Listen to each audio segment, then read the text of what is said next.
Olá, pessoal. Meu nome é Antônio Marcelo Pacheco e o meu canal é Possível Sair da Caverna. Eu recebi alguns e-mails de pessoas que, depois que assistiram aquele vídeo sobre o Bolsonaro, que eu estabeleci algumas críticas a partir da própria declaração do presidente da República questionando a força do coronavírus e a própria estratégia da quarentena, que me chamaram efetivamente de esquerdista. Alguns até de radicais e outros me disseram até que eu não tinha coração para me posicionar dessa maneira. Em síntese, os e-mails eles não chegaram a me incomodar, porque são opiniões das pessoas.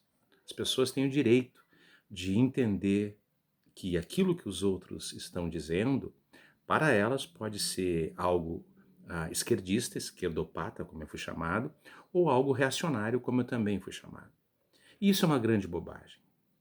Primeiro, porque eu não sou gado. Significa que eu não pasto dentro de um universo normal de líderes, ídolos, mitos, né, profetas, etc. Eu penso por mim mesmo.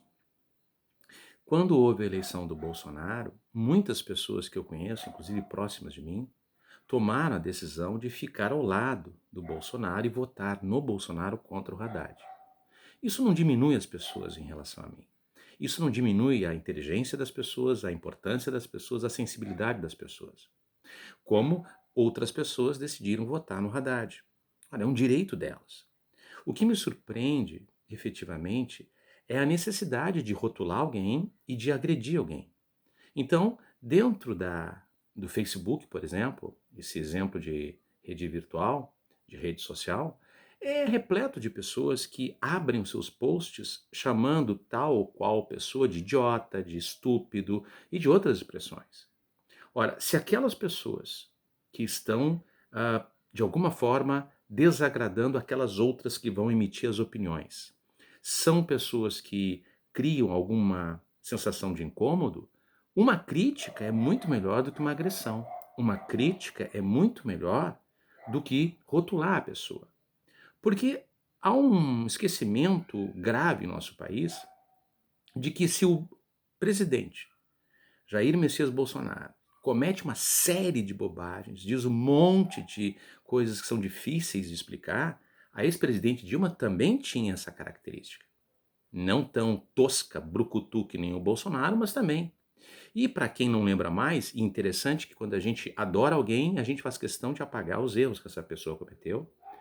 O próprio presidente Luiz Inácio Lula da Silva, o ex-presidente Luiz Inácio Lula da Silva, quando estava justificando o porquê da Copa do Mundo no Brasil e por que tantos estádios de futebol seriam construídos, deixou muito claro numa entrevista que ele já estava cansado dessa condição reacionária das pessoas pedirem mais hospitais e não futebol. Mais hospitais e não futebol, estádios de futebol. E tudo bem, isso não vai tirar a importância para quem é seguidor do Lula ou realmente acredita que ele foi o melhor presidente do Brasil, do que ele realmente representou. Mas é aí que está o problema. É aí que está o problema. Eu não critiquei o Bolsonaro porque eu não gosto do Bolsonaro. De fato, eu não gosto do Bolsonaro, como eu também não gosto do Lula. Eu critiquei o Bolsonaro porque, acima de tudo, eu prezo aquilo que eu penso. A minha ideia, a minha opinião, com os meus fundamentos. Ser esquerda ou ser direita é uma coisa muito ridícula hoje em dia, porque boa parte da esquerda tem hábitos burgueses, que, diga-se passagem, é identificada a burguesia com a direita.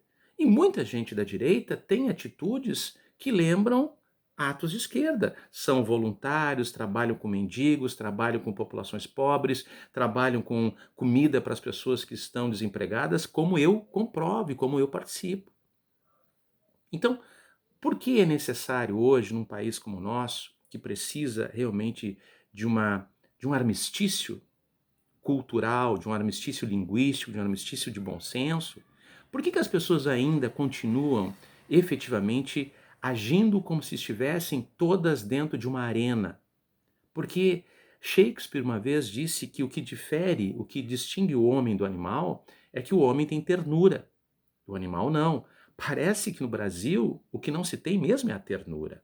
Só se tem a raiva, só se tem a fúria, só se tem a necessidade de uma forma muito pequena, muito pobre, de se tornar famoso. Porque as pessoas, quando vão para o Facebook, elas emitem a sua opinião, mas não só para emitir a sua opinião, elas querem efetivamente visualizar quantas pessoas vão curtir, o quanto elas vão deixar de serem anônimas para se tornarem, de alguma forma misteriosa, públicas. Mas para ser público, para emitir uma opinião, é necessário também buscar uma linha. Eu busquei a minha linha. Eu me nego a ser usado pela esquerda, eu me nego a ser usado pela direita. Eu me nego a só fazer críticas ao Lula e eu me nego a só fazer críticas ao Bolsonaro. O fato de eu não gostar do Lula e o fato de eu não gostar do Bolsonaro não me dão o direito de ofendê-los, não me dão o direito de emitir opiniões com adjetivos que são absolutamente grotescos. Eu nunca aceitei a prisão de Luiz Inácio Lula da Silva, porque a Constituição é muito clara.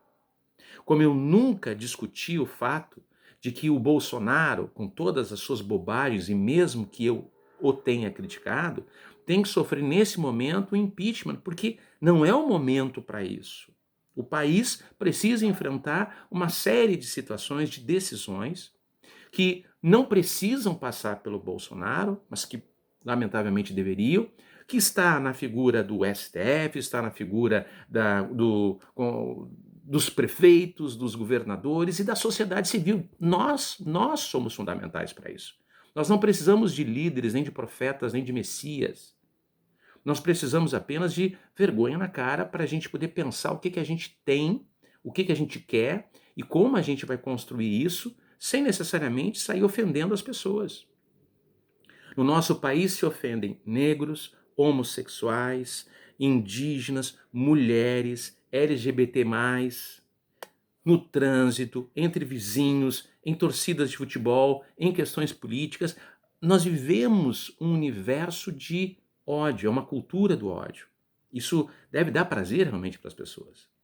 Uma vez, no Facebook, usaram a condição de síndrome de Down da minha filha para me atingir. E não me atingiu, porque a pessoa não é importante. O que é importante é a minha filha e a minha relação que eu tenho com a minha filha. E isso é o que eu quero dizer para as pessoas. Ninguém precisa e ninguém deve concordar comigo. Ninguém. E eu nem quero que ninguém concorde comigo. Cada pessoa tem a sua experiência, a sua cultura da experiência e é responsável por sobreviver, sem que eu participe de forma importante ou relevante. Agora, o fato de eu assistir uma série de vídeos de pessoas que se dizem à esquerda ou à direita e que efetivamente eu não tenho nenhum prazer, nenhuma satisfação, não me dá o direito de ofendê-las. Não me dá o direito de massacrá-las ou de rotulá-las. Eu não gosto de algumas posições de alguns deputados do PT, mas não quer dizer que eu odeie todos esses deputados. Eu não posso fazer isso. Porque muitas vezes, quando eu for discutir, eu e tantas outras pessoas que querem resguardar o seu salário, o seu emprego, e eu for discutir isso, muitos desses deputados que teoricamente eu odeio estarão do meu lado e muitos não. Isso é uma dinâmica da relação humana. Não há necessidade da ofensa, da guerra. Para os meus alunos em direito constitucional e direitos humanos, eu começo sempre perguntando por que a Constituição tem que ser a lei mais importante, por que eu tenho que me submeter a ela? Ora, isso incomoda algumas pessoas, mas as pessoas têm que refletir o porquê. Como eu pergunto para os meus alunos de direitos humanos, por que a principal característica, o principal elemento, o elemento originário dos direitos humanos é universal quando a universalidade pertence à Europa Ocidental e não ao resto do mundo? Isto é pensar. Eu não vou deixar de dizer que é universal, mas eu quero ajudá-los que eles consigam, por eles mesmos, refletir enquanto universal. Não vou deixar de valorizar e de respeitar a Constituição, mas eu quero que as pessoas entendam que é só uma lei feita por pessoas num momento histórico. E tem N interesses dentro da lei, da Constituição, de tudo. Então, aqueles que me chamaram de esquerdista, esquerdopata, ou já me chamaram de racionário, um alento, não percam seu tempo com isso, não vai me atingir. Ao contrário, eu fico triste. Fico triste porque essas pessoas deixam de pensar por elas mesmas para se socorrerem dos rótulos. E eu repito, eu não sou gado, eu não vou para o brete daquilo que seria seguir alguém ou seguir fulano. Eu li Marx como eu li Kafka. Eu li Camus como eu li Simone de Beauvoir. Eu li Butler como eu li também Olavo de Carvalho, apesar dos seus absurdos. Porque isto é pensar, é buscar todos os elementos, mesmo aqueles que são estranhos a gente, e apresentar uma nova perspectiva pela gente mesmo, que é o que eu faço conversando com vocês. Não quero ninguém achando que eu estou certo, porque verdade, disse Kant, é um conceito. E quando se tem certeza que está certo, é que tem um problema. Então, Nelson Rodrigues disse que a unanimidade é burra. Isso significa dizer que não é necessário buscar só uma pessoa, mas também não quer dizer que eu tenho que buscar outras tantas para rotular o meu próprio pensamento. As pessoas são potencialmente incríveis para pensar por elas mesmas. É aí que mora a nossa sensibilidade, a nossa ternura, como disse Shakespeare. Nós somos sujeitos com capacidade de linguagem, mas acima de tudo de reflexão. Então, obrigado por quem me chamou de esquerdopata, obrigado por quem me chamou de esquerdista, obrigado por quem me chamou de reacionário. De alguma forma eu me incomodei. E de alguma forma, portanto, algo que eu disse rompeu os limites dessa condição, desse brete que a cultura de ódio colocou no nosso país. Um abraço, pessoal. Meu nome é Antônio Marcelo Pacheco. O meu canal é Possível Sair da Caverna.